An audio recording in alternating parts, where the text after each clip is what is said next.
Eduardo. Aquí está con nosotros Borja Medina, analista político. Gracias por estar con nosotros. Te demoraste, te estábamos esperando. Sí. Perdóneme, sabe que el tránsito en la ciudad en estas horas es intenso. No es por el día de hoy. Te queríamos desde el lunes. Ah, ok, bueno, sí, ahí tuvimos no podía ese día, entonces le dije, mira, vamos a ajustarnos, pero gracias a Dios que estamos aquí, muchas gracias a ustedes por la invitación. Bueno, hay muchas cosas que quisiéramos compartir contigo desde el punto de vista geopolítico también, que lo dominas. Tenemos el tema de las primarias que pasaron el domingo del PRM. Me gustaría comenzar escuchándote, ¿qué te parece como joven, desde la perspectiva también de cómo anda el mundo, de cómo está la situación internacional, si realmente tenemos que celebrar como una victoria de la diplomacia dominicana la aprobación para las fuerzas que vienen a Haití, o si esto de alguna manera puede hacer un cambio? Mira, sin lugar a dudas que es un logro para la República Dominicana que el discurso diplomático, las diligencias diplomáticas hayan dado al traste con que se haya determinado, resolutado en el Consejo de Seguridad de Naciones Unidas una intervención a Haití. Al mismo tiempo, eso deja también ciertas alertas o preocupaciones, porque cuando se escucha la palabra intervención, de hecho, automáticamente quizás la mente nos puede llevar a poner la intervención militar, pero no necesariamente tenga que ser militar. Entonces ya ahí entra en las gestiones posterior a esta resolución de qué tipo de intervención estamos hablando, porque hay intervenciones que no son ni siquiera físicas. Ahora, vamos a ver de qué intervención estamos hablando y los efectos de esta intervención. Yo estimo personalmente que esto es un asunto del año entrante, del año 2024. No creo que esto vaya a tener efectos en Dice Kenia que más tardar enero de 2024 estará allí. No creo que esto tenga efectos en lo inmediato. Ahora bien, recuerden que Haití se está conociendo en los últimos tiempos por bandas criminales. Eso es lo que trasciende aquí y fuera de República Dominicana también. Entonces, ¿qué es lo natural que ocurra con esas bandas cuando van a ser intervenidos su país? Que salgan. ¿Y qué es lo más lógico por dónde van a salir? Entonces esas son como de las previsiones, las preocupaciones que puede generar este tema, que creo que evidentemente lo que es la defensa nacional, la seguridad nacional ya debe de estar. O sea, que está bien cerrada la frontera. ¿Tú crees y tú crees que es sostenible? Y ahí voy con la pregunta que le hacía el presidente. ¿Es sostenible en el tiempo tener el comercio cerrado? Para nada. Estamos hablando del segundo socio principal de República Dominicana, donde vemos que están regalando huevos. Se están regalando los huevos. ¿Qué significa que se esté regalando los huevos? La gente los recibe con mucho agrado porque tú se lo estás regalando, pero el productor lo está perdiendo. Claro. O sea, el productor no está recibiendo un ingreso por eso, ni siquiera para cubrir los costos de esa propia mercancía que está entregando. O sea, ciertamente el cierre de la frontera me parece que fue una medida extremista, precipitada. Bueno, cuando uno lo mira desde el punto de vista de que se habían hecho varios llamados y no se atendía, es como natural, pero me parece un impulso no tendente al Estado ni a la diplomacia. ¿Y cómo se evitaría la entrada de las bandas entonces si no cerramos? ¿Cómo sería? Seguridad nacional. O sea, ahí está el ejército de la República Dominicana, ahí están los cuerpos de inteligencia. Ahora, ¿dónde está el detalle? Que todos sabemos que hay también estructuras que operan en la frontera, militares y civiles. Dominicanos. Sí, claro. Y de ambas naciones. Ángel Muñiz lo puso en su película del 2000. Claro. Perico Ripiao. Mi película dominicana favorita es esa. La mía también. Mi película favorita dominicana es esa. Y ahí lo grafica de manera exacta lo que ocurre en la frontera. Donde hay generales, civiles o ministros, lo que fuere, que hacen negocio con la frontera. Ahora, ciertamente, yo creo que esto va a dejar pérdidas. El cierre de la frontera deja pérdidas. No, ya las ha dejado. Cada lunes y cada viernes que no tenemos el mercado binacional estamos perdiendo millones, claro. Literalmente. Borja, desde tu óptica, ¿cuál tú crees que sería la mejor manera de abordar o de tener un balance entre no puedo dejar la frontera cerrada porque estoy perdiendo dinero y también tengo que tenerla lo más herméticamente cerrada o lo más vigilada posible para evitar que en el momento en el que llegue Kenia, esas cabecillas de pandilla crucen el país? Y otra pregunta, si entiendes que este problema se pudo haber resuelto desde la diplomacia sin tener que cerrar la frontera, o sea, hablando con Haití. Mira, yo creo que tiene que darse una combinación entre, digamos, que las previsiones de la fuerza, digamos, la fuerza militar, las previsiones de la fuerza militar y la inteligencia y la diplomacia, la conversación y el diálogo. Creo que incluso la demostración de que el diálogo y la diplomacia funcionan es que la Organización de Naciones Unidas, a través del Consejo de Seguridad, ha emitido una resolución. Esa es la mayor demostración de que la diplomacia funciona. Ahora, hay una pregunta que tú me haces que es muy válida. O sea, ¿cómo yo me abro la frontera para no perder esta cantidad de dinero y el comercio internacional? ¿Y cómo yo me cubro? Mira, ¿cómo es posible que nosotros tres, que somos ciudadanos, digamos que simples, que no tenemos ninguna función de Estado, sepamos que en la frontera ocurren cosas de estructuras mafiosas y no lo sepan los organismos de inteligencia? Entonces yo lo que creo que ahí tiene que darse ese mismo empeño que el presidente de la República ha puesto para, de alguna manera, llamar a la comunidad internacional de manera enérgica a hacer frente a la situación de Haití, tiene que hacerlo con las situaciones internas que tenemos nosotros los dominicanos. Destituir al que tenga que destituir, porque los informes los tiene. Destituir al que tenga que destituir. Procesar judicialmente al que tenga que procesar.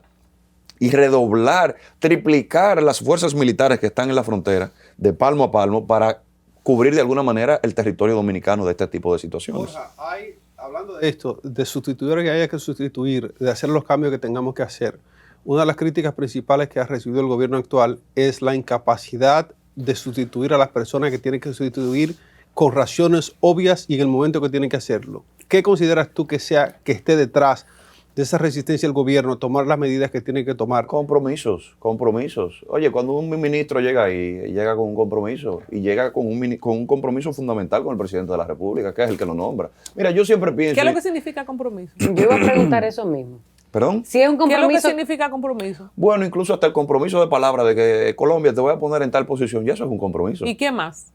Eso tendrían que decirlo ellos. O si el compromiso es al revés, o si el compromiso es el presidente que lo tiene con esa persona que nombró y por eso no lo puede sacar. Eso es una tremenda pregunta, por eso tendría que decirlo yo cuál es el tipo de compromiso. Yo me limito a decir que... Óiganmese bien, como dice un señor que yo conozco. Miren, los compromisos es que las campañas se hacen con billete, con dinero. Y para hacer una campaña... Pero mira, no me refiero necesariamente a eso. Pero yo quiero decir esto, además de lo que se pone en la Junta Central Electoral, hay empresarios, se hacen cenas, se buscan dinero y luego hay que compensar en cada sector. Si no, pregunten por qué nombran el de educación en educación, al de salud en salud. Esos son sectores que van poniendo perfiles. Mira, te diré yo no más digo francamente, de este gobierno, pero siempre en todos los gobiernos que yo recuerdo, no, ese fulano que lo está impulsando tal sector. Sí, eso ocurre, pero te diré algo, te diré con franqueza lo que yo pienso sobre eso. Mira, cuando un ministro está en una posición, tiene que tomar decisiones. Y muchas de esas decisiones tiene que consultarlas con el presidente de la República. Y a veces hay decisiones que no son populares o que puedan incluso hasta, no quisiera decir que pueden transgredir la ley, pero que puedan llegar a esos niveles y la hacen con la autorización o con la omisión del presidente de la República. Eso genera un compromiso delicado, superior al compromiso del dinero. Entonces, eso es más sublime aún. Claro, porque hay ministros, por ejemplo, que no gozan de popularidad, que la gente grita que lo quiten y siguen ahí. Por ejemplo, ¿qué es lo que pasa? Yo me hago esa pregunta. Hay unos cuantos que no vamos a mencionar aquí. Pero vamos a mencionarlo, claro. No. Tenemos un desastre en las EDES. Yo lo escuché entrando por aquí. Tenemos un desastre de energía eléctrica, pero el ministro de Energía y Minas o ninguno de los incumbentes de las EDES, excepto el DDE que lo partieron. Por ejemplo. ¿Verdad? Hablando del ministerio. Por ejemplo. Es un gran ejemplo. Pero mira, en síntesis, lo que observo en lo que me preguntan, mira, la política ha llegado a unos niveles donde ya las cosas, incluso hasta amorales, se están dando como por sentadas, como que eso va así. No, es que si usted tiene que quitar un ministro, tiene que quitarlo. Claro. Sea incluso popular o no popular esa medida. Porque es el pueblo que está esperando resultados por ese ministro. A mí me sorprende cuando exculpan al presidente de la República de que él es bueno, pero que los ministros no lo ayudan. Ajá, ¿quién fue que lo nombró a esos ministros? ¿Y quién que lo deja? Porque cuando una persona vota por un presidente, está confiando en el juicio y el criterio de ese presidente. Ahora, el juicio y el criterio de ese presidente no se ha evidenciado de manera correcta en la sociedad porque están contrarios a sus ministros. Entonces, ¿quién es que lo está nombrando? Como politólogo, y haciendo un paréntesis en lo de Haití, ¿cuál es ese fenómeno que en República Dominicana sucede? Que a los presidentes o a los grandes jefes, de hecho, podemos ir a un incumbente en particular. Yo supongo que fulano no sabe esto. Como que es una forma de calentar al que está abajo, pero al que está arriba uno mantenerse frío. Mira, eso tiene que ver mucho con la cultura. Eso no solo ocurre en República Dominicana, eso tiene que ver con una cultura latinoamericana, de alguna manera vinculada a los tiempos de dictaduras, donde uno tenía que cuidarse de hablar de esas personas que se le atribuía cierta autoridad para no llegar directamente a ellos a afectarlo. No, yo no hablé de usted, yo hablé del asistente. Oh, yo sabía que algo había que explicar ahí. O sea, es mi análisis que tengo de hace tiempo de que eso tiene que ver alguna vinculación con las dictaduras latinoamericanas y la transición a una democracia donde ya ciertamente se puede hablar con libertad de expresión, pero que te queda eso todavía ya, digamos que como una parte inherente a la cultura al momento de expresarnos. Mira, yo lo diría en otros términos, pensando también en Perico Ripiao, que nosotros los dominicanos tenemos algo ahí, digamos que un poco de lisonja o de lisonjería sobre... Eso es lambonería en dominicano. Bueno, en dominicano sería así, Ay, porque queremos decir la realidad, pero no queremos calentarnos. Exactamente. Claro. Mira, dice Eduardo, otro ejemplo desde Nueva York, que Interior y Policía, que es un fracaso, es un buen ejemplo de esos ministros. Yo me refería a ese ministro específicamente. Exacto. Que yo me refería al Ministerio de Interior y Policía. Pero podemos seguir. Yo quiero explicaciones en cosas de lo que está pasando en educación ahora mismo, que es noticia, de hecho, el ministro, con de que ya se están corrigiendo los errores de los libros, pero Dios mío, es que no debieron salir. Pero analice lo siguiente. Este ministro llegó presentado como un técnico, el que más sabe. Ha sido una gestión llena de escándalos, uno tras otro. Y lo interesante es que ninguno de esos escándalos se ha resuelto. Entonces, ¿qué está ocurriendo ahí? ¿Cuál es la pericia que tiene? Y que ahora los libros se van a corregir, pero si aquí vino una persona y hizo un reporte aquí en vivo en el programa y realmente los errores que tienen esos libros no son corregibles, Borja. O sea, eso es quemarlo y hacerlo de nuevo el libro otra vez y volverlo y reintroducirlo a las escuelas y sacar el viejo. Terrible. O sea, es garrafal lo que está pasando.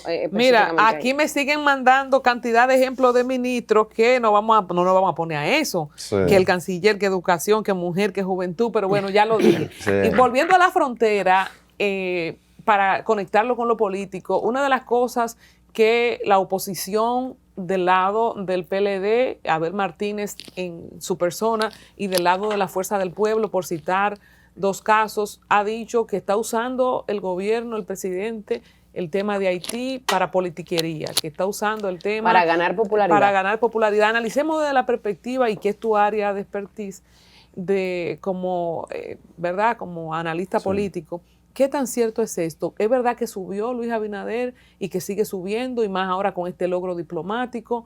¿Y hasta qué punto en una campaña, porque estamos en plena campaña ya, poder las fuerzas opositoras, si tienen alguna manera de impedir que sí el gobierno use esto como una palanca? No me parece cierto que haya algún aumento en los números, por lo menos de proyección de intención de voto, por el tema de Haití. No me parece cierto. Puede tener algún nivel de popularidad, de aceptación, de aprobación, las medidas que se han tomado en torno al tema con Haití, pero no me parece que eso tenga inmediatamente una relación con la proyección de intención de voto, al menos de las encuestas que yo tengo acceso y que observo. Pero sí se está usando. Pero como elemento de campaña. No me queda duda de eso. Yo estoy convencido desde el principio, desde que vi cuando se estaba escalando el conflicto, yo me convencí de que es una situación que se está utilizando con fines reeleccionistas. Y la gran demostración es, mira, yo le decía a un amigo cuando vimos la noticia del Consejo de Seguridad de Naciones Unidas, eso no ocurre de manera fortuita. Eso ocurre con un lobby internacional que se ejecuta, con todos los países miembros del Consejo de Seguridad, con los embajadores. Un lobby que puede incluso tener de por medio transacciones de todo tipo, no necesariamente con dinero, de todo tipo. Acuerdos, mira, yo te apoyo, te voy a dar el sí para la resolución, pero apóyame con tal cosa. Ajá. Que pueden ser hasta, aquí hay que ver si haciendo los temas por la frontera nos están entregando alguna parte de la isla por el turismo. Eso hay que observarlo. Wow. Oye lo que yo te estoy diciendo. Entonces, ¿qué es lo que te quiero decir con eso? Que esas son cosas que ocurren de manera provocada, eso se planifica. Entonces, nada más tenemos que pensar lo siguiente. Si hubo un acuerdo en el 2021, ¿por qué este tema no trascendió en el 2022? ¿Te refieres al acuerdo que se firmó con el acuerdo en el que el Estado dominicano, a través del gobierno dominicano, le dio aquiescencia a la construcción del canal? Ajá. Y que fueron técnicos de ambos países a verificar que eso no transgredía nada. ¿Por qué no ocurrió ningún sobresalto en el 2022? ¿Por qué no ocurrió? ¿En qué estábamos, ¿En qué estábamos? ¿En algún juego de pelota o un chisme de Yailin? No, lo que eso evidentemente indica es que la reelección, como no tuvo el efecto, el anuncio que tenía que tener, había que buscar la manera de repuntarlo a como de lugar. Y la manera que encontraron digamos que los grandilocuentes estrategas que acompañan al presidente era esta. Y así lo han hecho. Que oye, en términos estratégicos, yo no lo juzgo como malo o como bueno. ¿Es una herramienta? Es una herramienta que la tiene un presidente de la República. Ahora, lo peligroso es que está utilizando una herramienta que atenta no solo contra la seguridad nacional, sino con el futuro de la República Dominicana. Porque vamos a suponer que ya esto se caiga, pasaron las elecciones, se cayó. El canal lo siguen construyendo. No, el canal se inauguró ya. Vendrán la intervención que harán estos países, si llega, si no pasan años o si se diluye en el camino. Entonces, ¿qué ocurrió? Lo pierde la República Dominicana. Tenemos que ir a las primarias. Yo quiero compartirte rápidamente, no sé quién es, pero me llamó la atención este tweet. Vamos a ver, la persona se llama Wendy Santos Berroa y dice, el PRM en cifras, ahí está en pantalla, dice 3 millones y tanto de inscritos, 1 millón y tanto votaron en la primaria, 968,000 votos válidos, no votaron 2,066,000, el 67%. Dice que hubo un 4% de votos en blanco, 41,961. Dice que votaron por Luis Abinader, 879,458. Dice que hay 8,079,485 inscritos en la Junta Central Electoral y ella dice, he sumado y he restado, he multiplicado y he dividido. ¿Cómo es que el PRM va a arrasar en las primarias en primera vuelta, como ellos dicen? ¿Cuál es el análisis tuyo? Mira, hay que saludar ciertamente que el PRM celebró un proceso, se puede decir de primarias, porque aunque no fue amplio, pero fue un proceso de primarias, hay que saludar que lo transitó desde las 8 de la mañana hasta las 4 de la tarde sin ningún incidente. Por lo menos yo no vi de sillazos, pedradas, tiroteo y cosas que eran típicas que se vean en esa organización o en ese tipo, en esa agrupación política. Eso era política. el PRD, en el PRM no se hace eso. Eran las mismas personas, son las mismas personas. Hay que saludar que esos dirigentes, de alguna manera, recuerden que el PRM es la salida del expresidente Mejía del PRD, cuando los sillazos y los tiros y todo lo que ya conocemos. Claro. O sea que yo creo que eso es lo positivo, porque hay que decir las cosas positivas y no solo lo que uno pueda criticar, lo positivo hay que decirlo. Mira, respecto de esos números, que algunos los comparto, lo que hay que ver ahí es lo siguiente. ¿Qué significa 42,000 votos blancos? Descontento. ¿Qué significa eso? Habían 4 aspirantes. Lo que hay que ver ahí es que cerca de 90,000 votos, y unidos a esto hay 130,000 votos que no están con el presidente Abinader. Y está bien eso. Eso es democracia, se llama. Ahora, eso te indica a ti que hay un nivel de desafección al interior del PRM, de disgusto. Pero otro dato más interesante. ¿Sacó 90, Borja?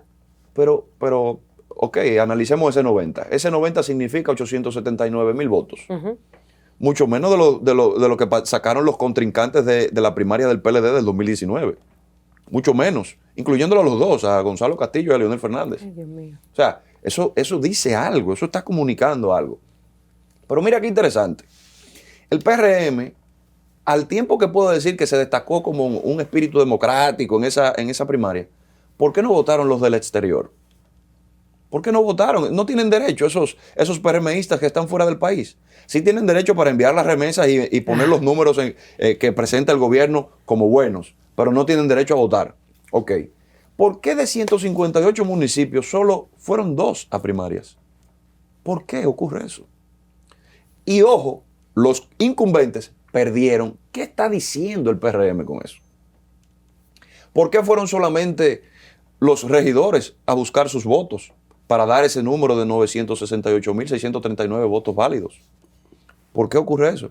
Todo eso lo que manifiesta es un control de la cúpula del PRM en que no se manifieste, no se exprese. Diciéndole palabras concretas, ellos no se expusieron a una vergüenza. Es lo que yo analizo. Ahora, si me preguntas lo positivo es que los contendientes, al terminar este proceso, reconocieron, o más bien, no objetaron el triunfo del presidente Abinader. Eso es saludable para la democracia. Y eso es madurez. Eso es madurez. Bueno, Borja, ya tenemos candidato oficial, ¿verdad? Con sus primarias en el PRM, y ya tenemos candidato en todos los partidos. Yo creo que lo próximo que deberíamos hacer aquí es bueno, ustedes lo hacen, en lo de la universidad, ¿verdad? Pero a ver si hacemos un conversatorio en tu próximo encuentro con distintas caras para ver ahora el panorama fijado. Cuenta conmigo. Yo prácticamente soy un hijo de este programa. Cuenten conmigo. Bueno, pues muchas gracias, Borja. Gracias a ustedes. Regresamos en breve con más contenido que usted no se puede perder aquí en Una Nueva Mañana. Gracias, Borja. Gracias a ustedes.